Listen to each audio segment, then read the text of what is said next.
I'd like to first start off by saying, ladies and gentlemen, and those in between, thank you for sharing this moment with me. I do know that a lot of you have other schedules and classes and so forth to take it out of your afternoon to come and witness this. I really, really appreciate it. To be honored with such an award, to be able to do what I do every day, as a lot of the educators in this room and administrators, we get to spend our time in front of a class. We get to see our students. We don't get to interact too much with other faculty and staff throughout it. So these opportunities, I think, are extremely important for all of us. Today, in the next 40 so minutes, I'm going to share with you some things that are extremely important to me, extremely important to my heart and to my soul and to a large group of our students here at Santa Ana College. Right now, we always talk about these buzzwords right now that are happening and are so important with students. Pathways, we're dealing with, guided pathways, we're dealing with equity, we're dealing with completion rate, success rate. And it's extremely important for us, but we've also got to understand that there's a particular group of students that's struggling with just getting here. And I'm not talking about the physicality of getting to campus with transportation and so forth. They are dealing with a particular struggle. Some are doing extremely well, some are not. And I'm going to take a very, very personal approach to this because I am a member of this community. As I'm standing here in front of you, I am an extremely proud gay man. And for students to come to me and ask particular questions to guide them through education, not just what I'm teaching them, but those simple questions they might have. For those of you in the room that are part of the Safe Space organization on this campus, along with myself, we have a very, very important responsibility for these students when they come to us. A lot of times they will come to us and just say, I need someone to talk to, or they might not even say, I need someone to talk to. They'll come to your office and they'll point to the Safe Space sign on the wall, and you now know what needs to be done. For as much as I would love to be up here in the next 40 minutes to entertain you with some really funny things, I'm going to drop some things on you today. They're going to be pretty shocking. But I'm going to start off with some pretty light stuff. I had a couple students recently ask me, well, Professor Lockwood, why did you become a teacher? And I said, I have got to look back on it because I really don't know why. My mother's here. She's right up front. She probably knows this better than any of us in the room. I absolutely hated school. Hated school. Exactly, a whoop and a hammer. My mom would literally chain me to the dining room table to do homework. Okay? I destroyed her dining room table for decades. Okay?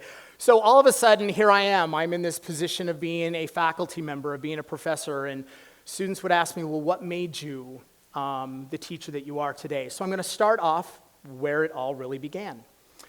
This is where it all began. In May of 1969, my mother and father met.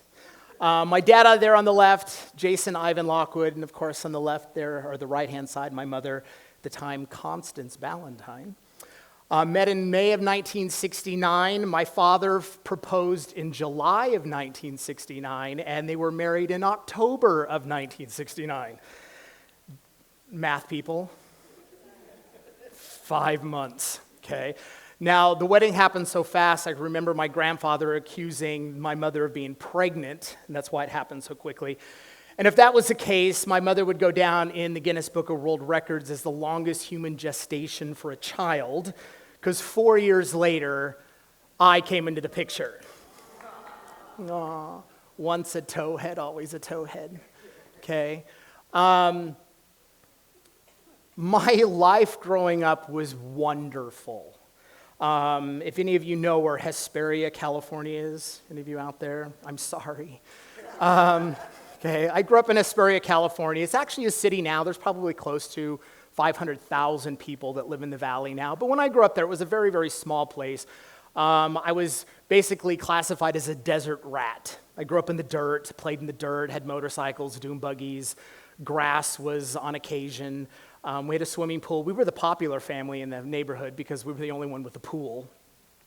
But we grew up kind of, I would say, a little isolated. My mom and dad were really good about trying to get my brother and I to experience more worldly things. And then eventually we get ourselves out into the world and, become who we are today. So when I answered that question to students, how did you become the teacher? Well, it was because of my parents. Going through school, we nicknamed Mom the bulldozer. You would take 2 steps forward, she was right behind you. You never got to go backwards. So you struggled, you got yourself 1 step, she was right behind you again to the next step and forward. My dad was just dad. He was a loving man, he was a brilliant man, not educated. He went to high school, and then his ego got in the way about having to wash dishes to pay for scholarship money, and he just refused to do so. But he was extremely brilliant. He could build a piano with toothpicks. So he was one of those kind of smart people. Eventually going to school, I started meeting teachers, and the ones I remember the most are the ones that I hated the most.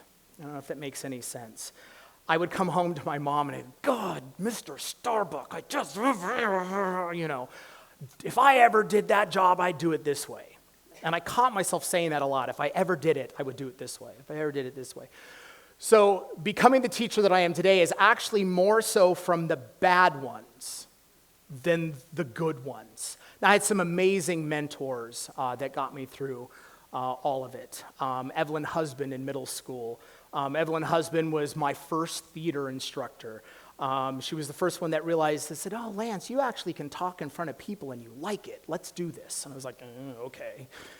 She got me off to my first speech competition. So in 8th grade, I won my first $1,000 scholarship to college for talking. And all of a sudden I was like, someone will pay me to do this? How cool is that? And it just kind of went through. And then high school, Mr. Burns, and then Kathleen McGeever, and all these ways through college. And so I got really good ones, but the ones that made me realize what it was to be a good teacher was the ones that I would come home and go, never do that. Okay, I don't want to be that. I don't want to be that. So today I want to take a little bit of that and attach it to something that's extremely important to me, and we're calling this Thrive, People Like Us, because this whole presentation is really about us understanding what it means to help the LGBTQ community on our campus. Not just our campus, but the county, the state. There's a lot of things. And I told my students I was going to do this. I'm going to warn all of you in this audience. I think that the students, the reason they take my class so many ways is I don't sugarcoat many things. I teach critical thinking, argumentation, and debate, 4 of my 5 classes. The other class is either public speaking or gender communication.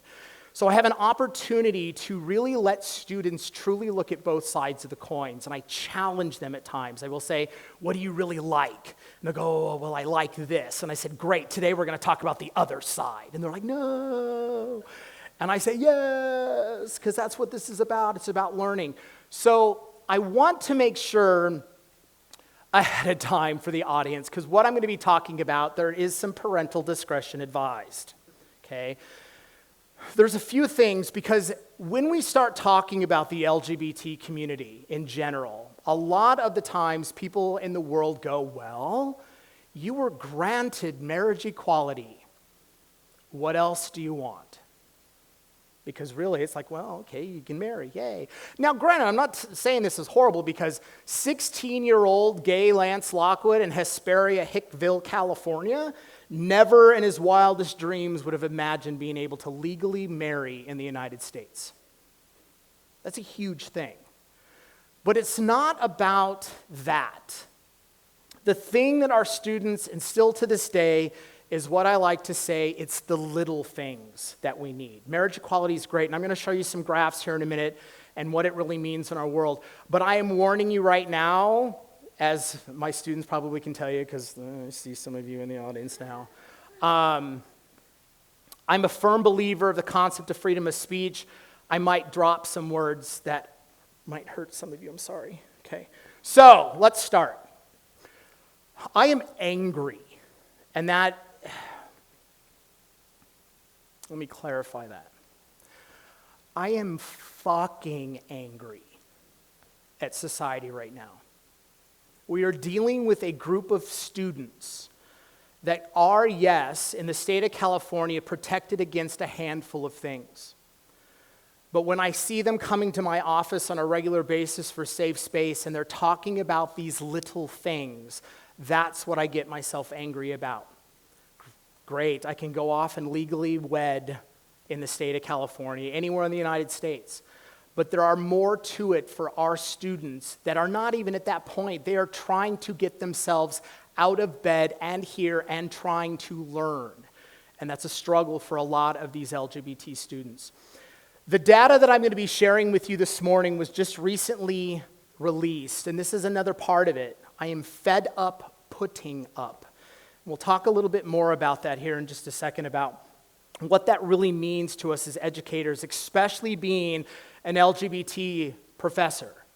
I am perfectly and completely open to all my students on campus. Very first day, we all do the syllabus saying, as faculty members, you walk into your class and go, "Hi, I'm Professor Lockwood, and here's the syllabus." I stand up in front of my students, and probably within the first 10, 15 minutes, I come out to them right away. Okay? I tell a lot of students and family members when we work with Safe Space and some of the organizations, if you are part of the LGBTQ community, you don't come out once. Okay? You come out your entire life. You don't get to just do it once. You go, "Hey, I'm gay, yay!" Okay? And be done with it. No, you have to make a conscious thought. Every single person you meet, every organization you go to, every committee you are on, whoever you meet, you actually have to decide, do they need to know or do they not need to know? That's the part that I'm fed up with. I'm fed up putting up with. Another really good term would be I'm tired of having to deal with a lot of this. So, what I'm going to talk to you about right now are what we call these little things. Now, here in the United States, if I said, name the most popular drag queen, who is she? RuPaul, okay? Now, if I said, name the most world-famous drag queen, who would you say? We'd be like, RuPaul, okay? Now, RuPaul has done amazing things for our community, okay? But I want to introduce you to the most significant advocate for the LGBT community, and she is a drag queen. His name is Rory O'Neill, okay? This is Rory O'Neill. He is from Dublin. He's from Ireland. He is more famously known throughout Great Britain as Miss Panty Wise, okay? Panty Bliss is his stage name. Now, he's an advocate for the LGBTQ community. He spends a lot of time trying to find that equality rights. And just recently, Ireland voted in equal marriage there, so it was wonderful to see that. But Rory's been doing some amazing work for decades. And in 2014, Rory was given an opportunity as Panty Bliss to do a TED Talk. I don't know if any of you have seen her TED Talk, but the TED Talk was literally about the little things. And these little things are really important. And I want to show you a very sweet little thing, and we're going to talk about it here after we watch it.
Now, of course, it's beautiful and heartwarming and brings a little tears to your eye when we pass tissues around.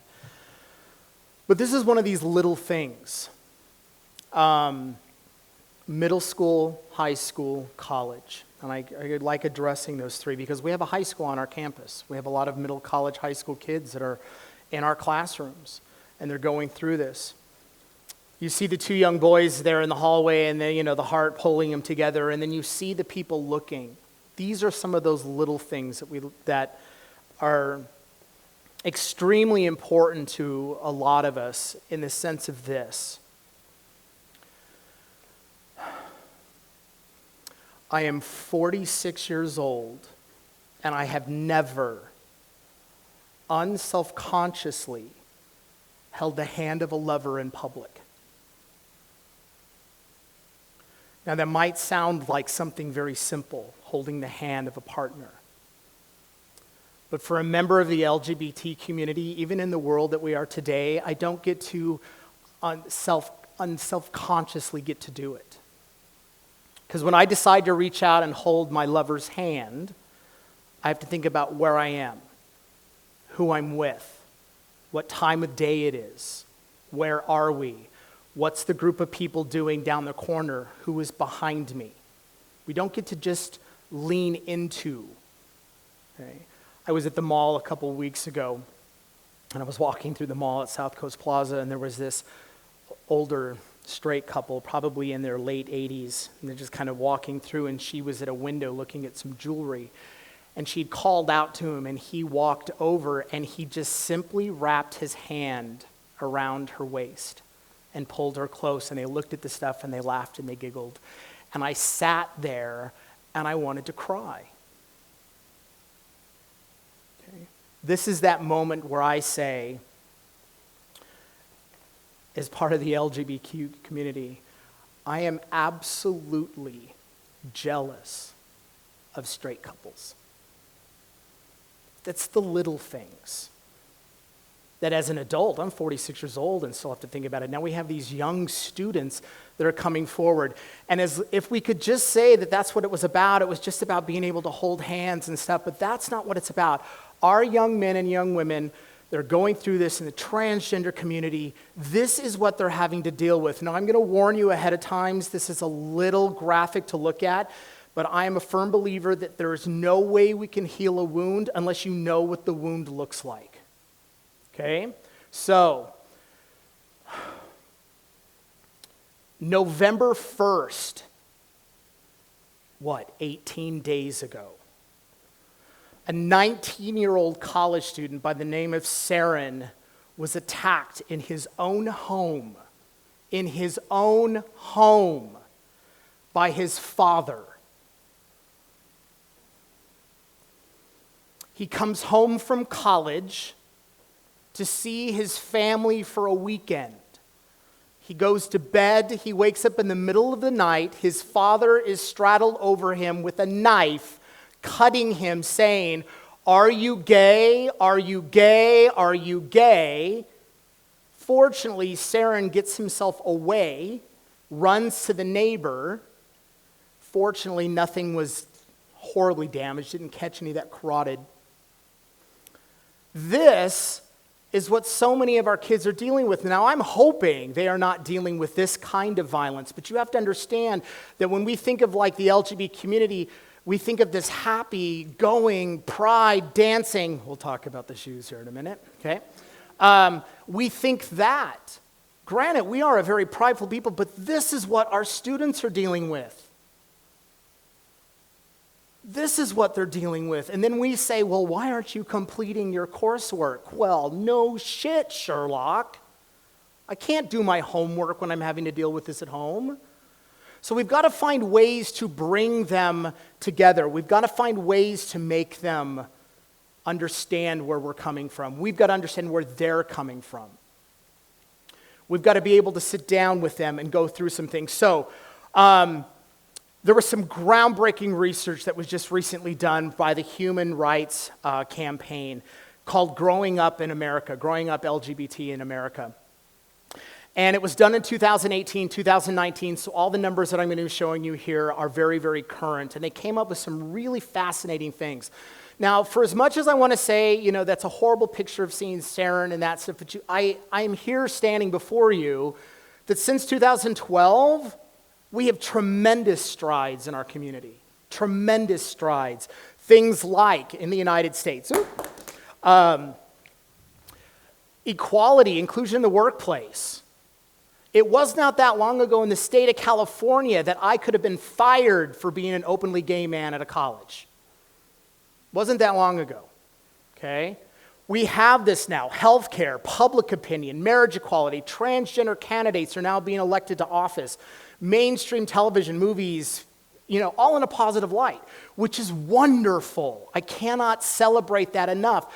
But the downside to this is that every single success the cards are still stacked against these students and ourselves. They're remained against us for this reason. This is a current picture of the United States and what rights the LGBT students have. There are 13 states and the District of Columbia that actually have laws put in place to protect the LGBT community and its students. Only 13. And it's interesting, those laws don't even really protect the way we think they protect. Okay? There was a recent study that I was just reading about that the law to protect the student actually protected the bully more than it protected the student. So the student who came forward saying, look, here's all this evidence of what happened in photographs, the school protected the bully more than the one who was bullied. So they're not perfect yet. So all of this needs to change. Where's it going to change? First, it's got to change in family. Okay? And I have the word family up there, and I use, of course, the pride colors because this is a twofold thing.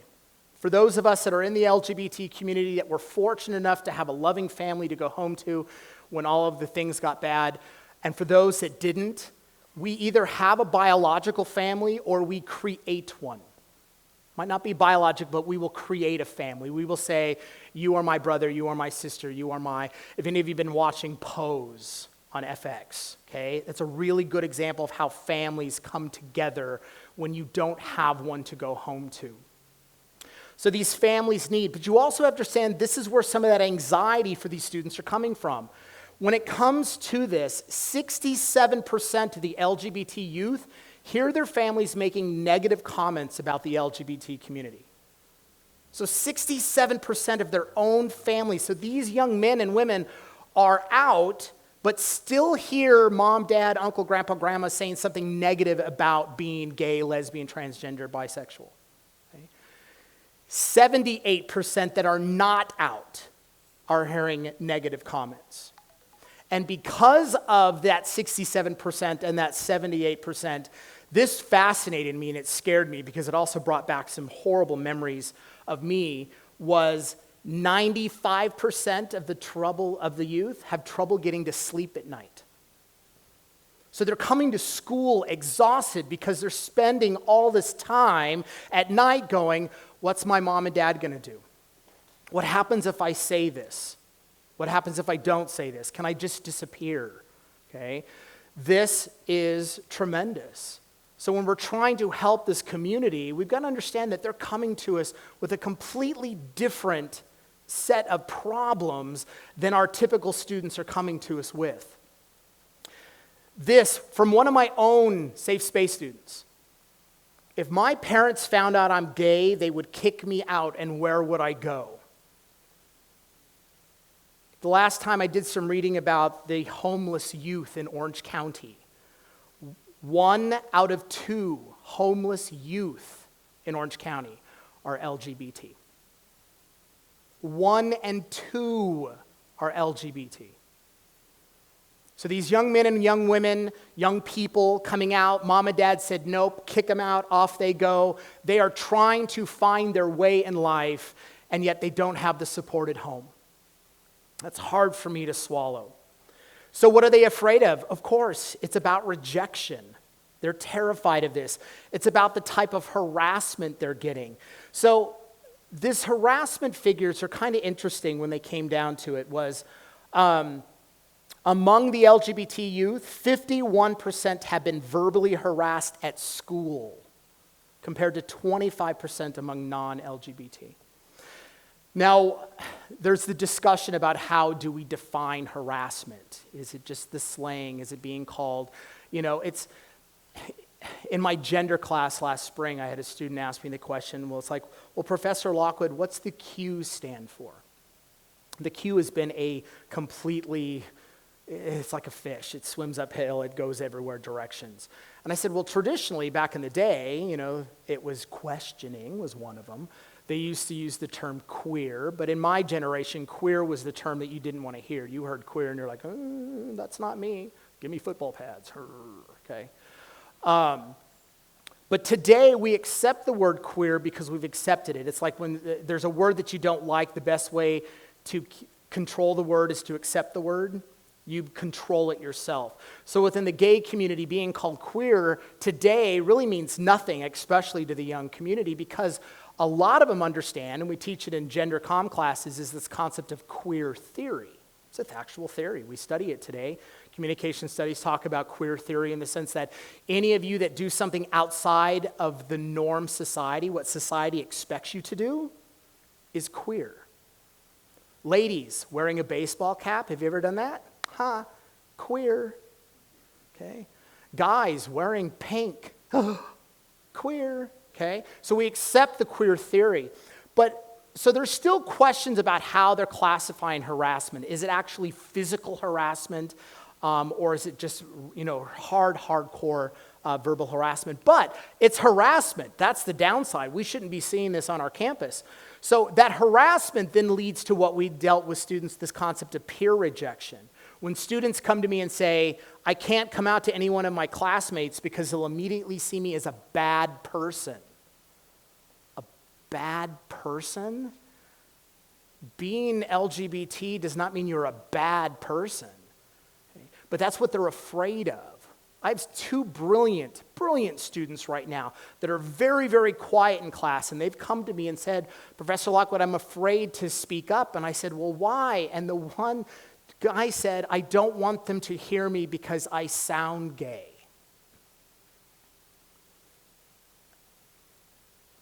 I get lost for words when I hear that. I sound gay? What, you sound like Professor Lockwood? Come on. But this is what they're afraid of. So we're trying to find these mixtures of how we're dealing with harassment, how we're dealing with peer rejection, which then, of course, deals with bullying. But this bullying concept, this staggers me.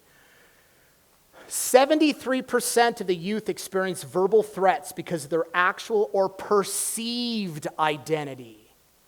They're not even, they're just perceived to be. So 18% were bullied because someone thought they were. Didn't even know if they were. They didn't have any proof. They didn't see it, but they thought they were. 3 in 10 received physical threats. 50% of our transgender girls have physically been threatened. It's one of the things that I know that on our campus that we seriously need to work with. We have a large transgender community. You might not be aware of it. We have a lot of transgender students that are getting more and more comfortable. And I think I've counted 1 gender-neutral restroom on campus. Now, for as much as I know, and I love Dr. Rose, and I know she loves our students, but I don't think they want her in her office every day, okay? We've got to do something. If there's 1 gender-neutral bathroom on campus, I had a student that told me, she comes to campus, she goes to class all day, she's here 10 hours, she waits to go to the bathroom when she goes home. She waits 10 hours. I said, well, why? She goes, well, I don't have a place I can go. And I said, well, I'll give you the key. I'll stand outside the door. I actually have a shirt that says you can pee next to me. Okay. It's like, come on. They have to use the bathroom. They have to use the restroom. So now I've told her, I said, I know it's not always convenient, but walk across the street to Starbucks. I should not have to send students to Starbucks to potty. Because that's all they're doing in the bathroom is potty, okay? But she is so afraid of that she's like, I don't know where to go. So 50%, it just kills me that 50% are being threatened like this. And to be threatened on campus, that threat now has us dealing with isolation or a sense of belonging. Now, Santa Ana, we are really proud about wanting this sense of community, okay? We love the sense of community. We want our students here. We love it. We're reaching out. We're doing all the stuff with the community. We're bringing here the fairs, the stuff that happened last week with Pathways. It was so exciting to see it. But when I have LGBT students come up to me and say that they must leave, because that's the only way their hopes and dreams for a future are going to come true. We're talking Orange County here, people. We're talking LA is 20 miles from us. We are a city. We are a metropolitan. It made sense that this desert rat left the desert, okay? There was no life for me there. But here we are. Students are telling me, Professor Lockwood, I really want to be here, but there's no future for me here because I am a blank that happens to be LGBT. It's like, where are you going to go? Well, trust me, we flock to our own communities. There's a reason why we call them gayborhoods.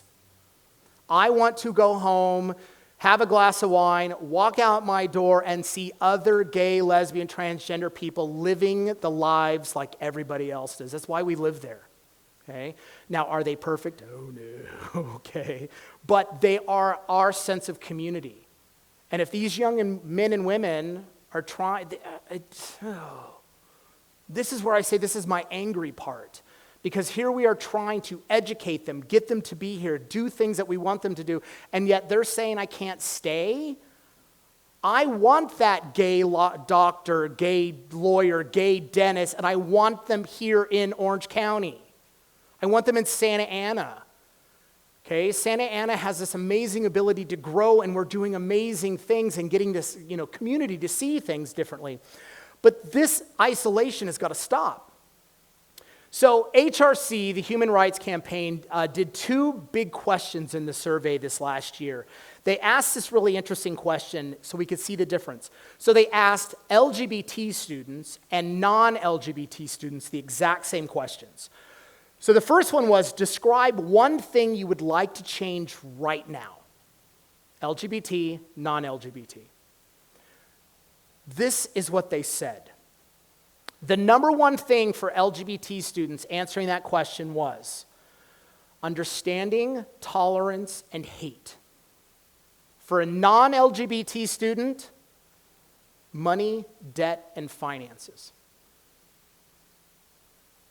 Number 2, my parent-family situation. appearance and weight. 3, where I live and who I live with versus improving my mental health.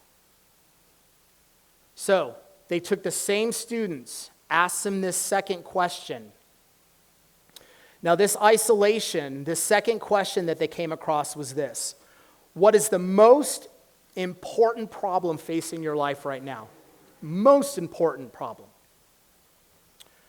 LGBT, non-LGBT. LGBT students said this: 1, non-accepting families.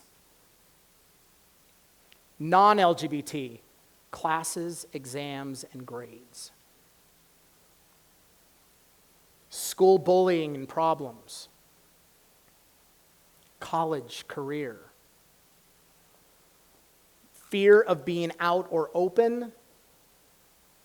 Financial pressures related to. So for as much as I want to say all our students should be on that right-hand side, I want to worry about my classes, I want to worry about my grades, I want to worry about my job, I want to worry about my money. But these kids are worried about, am I going to be assaulted, however you want to define that word, every single day? I always say that one of the most wisest things my father had ever told me before he died was stand tall and walk with purpose.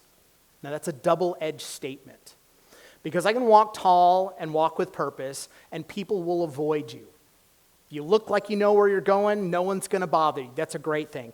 The other side of that is because now I'm always aware of where I am, who I'm with, what I'm doing, how I'm talking, how I dress, what I eat, what I don't eat.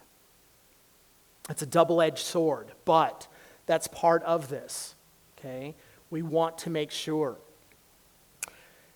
This is a hard one because guess what, ladies and gents? Our schools are failing us. As an LGBT member and these young men and young women that are coming to us, when schools fall short, they are failing these students. And I'm not just saying colleges. I'm talking middle school. I'm talking high school. I'm talking community colleges, universities. We're falling short in some things because here's why. 27% of the LGBT youth can definitely be themselves in school. 27%. That's not a lot. Little over a quarter that are openly gay, lesbian, transgender, bisexual feel, yeah, I can definitely be who I want to be on this campus. Only 13% of the youth reported hearing positive messages. So here's these openly gay, lesbian, transgender, bisexual individuals that are coming to Santa Ana College. Only 13 have ever heard positive things about being gay, lesbian, transgender, bisexual. Now, I'm not saying that every single person in this room needs to be talking about, the gay agenda, whatever it is, okay? Gay agenda, it's brunch on Sunday, okay? And that's the only gay agenda, okay? But when they're coming to us and they're saying, I'm only hearing, so if something comes up in class, why are we not discussing it? I think that's where I'm fortunate. I teach critical thinking, argumentation, debate. We're bringing it up all the time. Someone says, oh, what if happens? How does it affect this community? What would it affect this community? I'm fortunate. Now, I know that maybe not in math. I don't know if there's a mathematical formula for it or not, but that's a difficult thing. But we got to find a way to get these numbers higher so that they can understand that they are welcome. Only 26% of the youth reported they always feel safe in the classroom. Only 26% feel safe in our own classrooms. They're afraid to speak up. They're afraid to talk. They're afraid to interact because they don't want to come off as whatever that is. Okay? So, as parents, youth-serving professionals, and allies, we all have a responsibility to create safe and affirming spaces so every LGBT youth can be out, proud, and able to thrive. So let's talk about this. What can we do? There's a few things. Now, I'm only going to give you a few little bullet things. There's a lot of other things we can do, and because I promised I'd keep this under an hour, I could talk to you for 12 hours on this. Okay? Someone said to me yesterday, "Are you ready for your 48-day speech?" I said, "Yeah." Okay. What can we do? Here's a few little things. as parents and family members. You're all parents, you're all family members. You belong to a family. Learn the facts and be informed about what's going on in our world. Okay? Just because we have been granted one thing, I mentioned it earlier, thank God I can legally marry in the United States. Thank you very much. It doesn't solve the other problems. I talked about it. To have that unself-conscious moment to reach out and hold the hand of my lover when I want to and not have to make it a political stance. Because certainly, if I'm dating, I'm going to hold his hand. I could care less what you think. But the moment you see those eyes, you either have to let go, they win, or I hold on, and now it's political, because now it's that fuck you. Straight couples, you don't have to do that, okay? Don't have to do that. That's that battle. So be informed. Advocate for those inclusive curriculums and programs and clubs. If someone says, hey, I want to do this club, I want to talk about this, I want to do this, you should say yes. How do we do it? Worry about the money later. Where are we going to find the money? You need to do this. Watch for those signs of bullying. Make your home a safe and affirming space for LGBT youth, whether or not you have any in your home. I had a safe space student 3 weeks ago that came into my office. Not even one of my students knocked on the railing of the door. I said, Professor Lockwood, can I talk to you? And I said, of course. We're all those happy professors. Sure, come on in, have a seat. And he's sitting in my student desk, and my brain is going like 100 miles an hour, like, who are you, who are you, who are you, which class, because I cannot figure it out.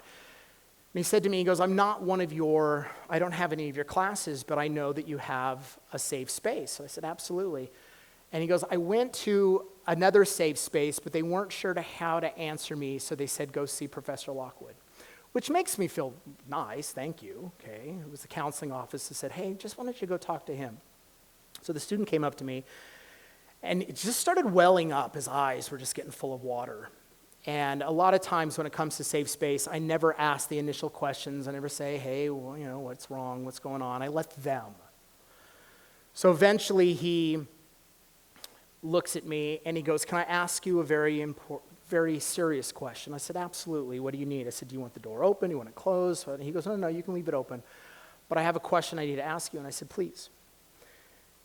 He goes, I came out to my family 3 years ago. I said, okay. Because I'm thinking, okay, maybe it's a coming out story. He goes, can I have a hug?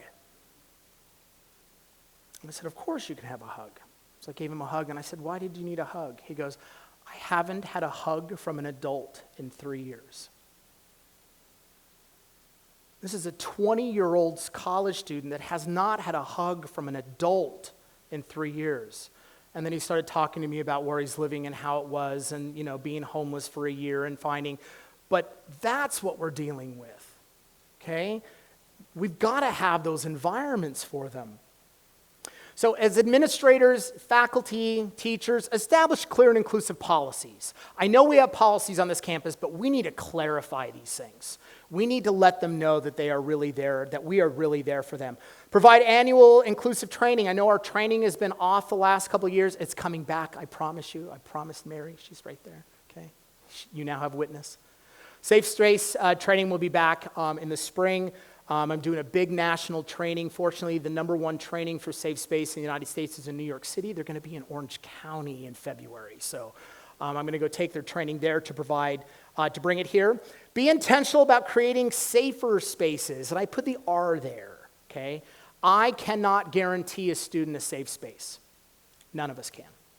But, yeah, I know, I'm close. But I can provide them a safer space. Can't provide we can, and it doesn't even have to be LGBT. We cannot guarantee our students to be safe, but we can promise them we will try to make it safer for them to be here. And that's what this is about. And be visible, be a visible advocate. So the Human Rights Campaign believes that LGBT youth will lead lives that are more safe, healthy, and fulfilling when institutional discrimination ends and the country fully embraces young people regardless of their sexual orientation or gender identity.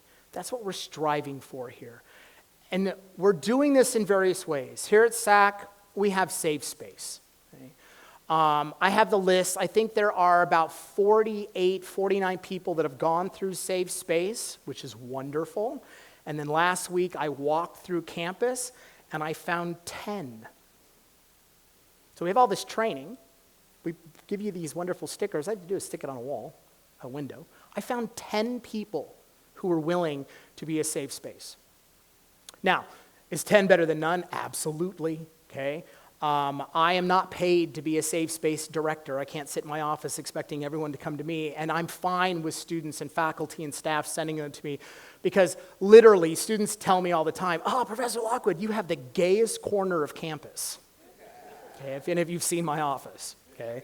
The mural, I'll show it to you here in just a second.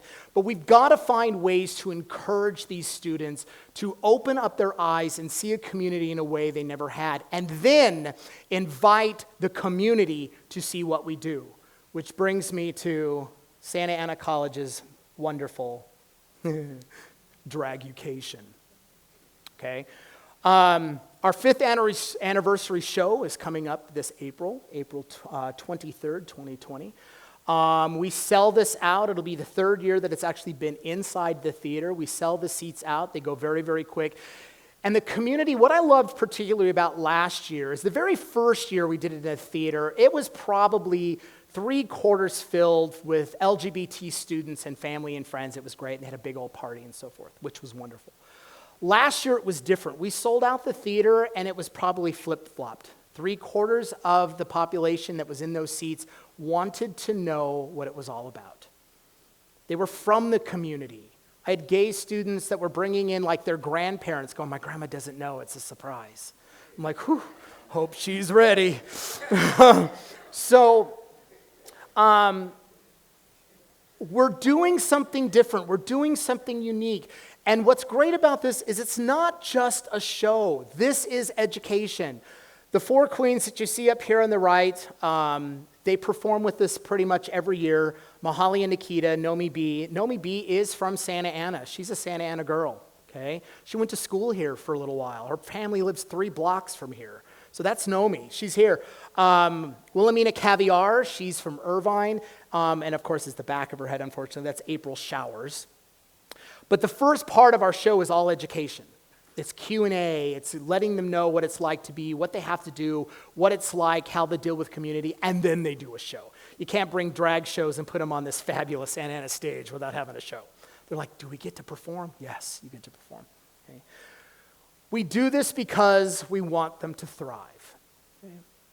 This hand is outside my office. The quote's missing off. This was the initial draw-up of it.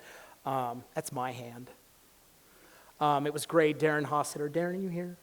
Darren's not here. His mural team, if you've seen stuff on campus they've been doing, that program is phenomenal, okay? Fund them fully, Dr. Dower. She's here. But they're doing amazing work. So he said, "Hey, what are we going to do on that one wall?" I said, "Oh, I'd love my hand." And he goes, "Great." So they went in and did all this special painting on my hand, put it on a glass plate to get everything, and then they superimposed it up on the wall and went through and painted everything on it, and then the word "thrive." And on the other side is this mural.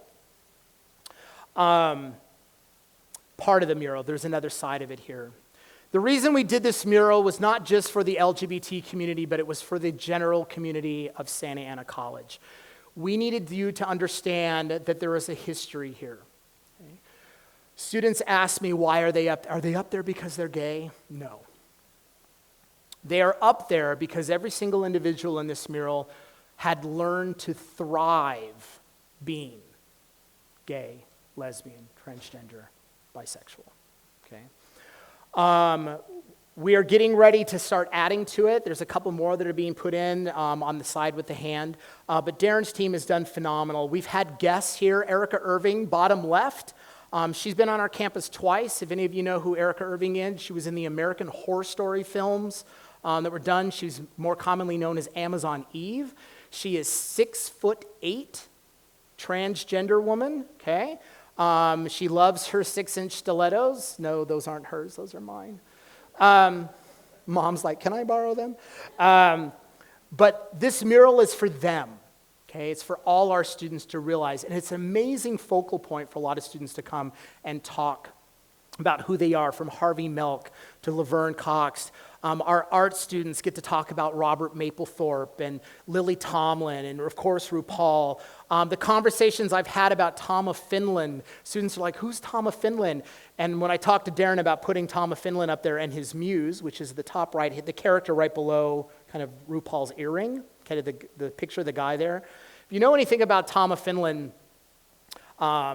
during World War I and World War II, from Finland, the picture of the young man that's there, all of his artwork have the exact same man's face and torso. Beautiful, beautiful German man. He fell in love with this man when he was in World War II, and it turns out that part of the unit in the military he was with, he actually was told by his commanders, because the guy in the right, his muse, was part of the Nazi party. He falls in love with this man, and it was his job to kill him. He killed his lover, because that was his job. So when he comes back to begin doing his artwork, all of his artwork are of that man. Okay. So, because I'm running out of time and I want to keep most of you here, I want to read something to you to kind of summarize a lot of things, and then I'll leave you with one particular statement at the very end of things. I said at the very beginning that as educators, we're full of heart, and our students learn and thrive because we're willing to share part of our heart to them. So there was this wonderful piece of prose and poetry that I was going to read actually for Stacy. Stacy, are you here? Stacy's here. And her poetry thing this year, but I didn't go, and I felt so bad, but she had a fabulous group of people anyways. But it really explains a lot, and it was a student who wrote this by the name of Mania Janakowicz. And she writes this. We walk the fine line between insanity and love. Love is love, isn't it? We are told we are sinful, impure, disgraceful, but what of the people who cast us aside, turn their backs on us, treat us with cold whispers and burning hot stares, like we are a knife straight into the heart of the Bible and the Holy Ghost? But what right God would toss out his own children just for who they love? Love is love. We are the ones in the pouring rain who dance and laugh and smile, even though sometimes it seems that the world is against us. We are different, unique, beautiful. We stand strong against the names and the pain. Love is love, but hate is hate. What is left for those who feel both and yet neither? We play their little game, living in the world where laws and rules that are supposedly in the best interest of people bind us to ourselves. We can cry, feel, dream. We can love, care, support each other, just like the next person who may be classified as normal. We are not the devil. We are not the problem. We are hope. We are love. Love is love. So my final words to you is actually below the Thrive in my office. I leave all of you with, and I tell my students this at the end of every semester. It's the quote underneath that. Find out who you are and do it on purpose, and you will never be forgotten. Thanks for coming.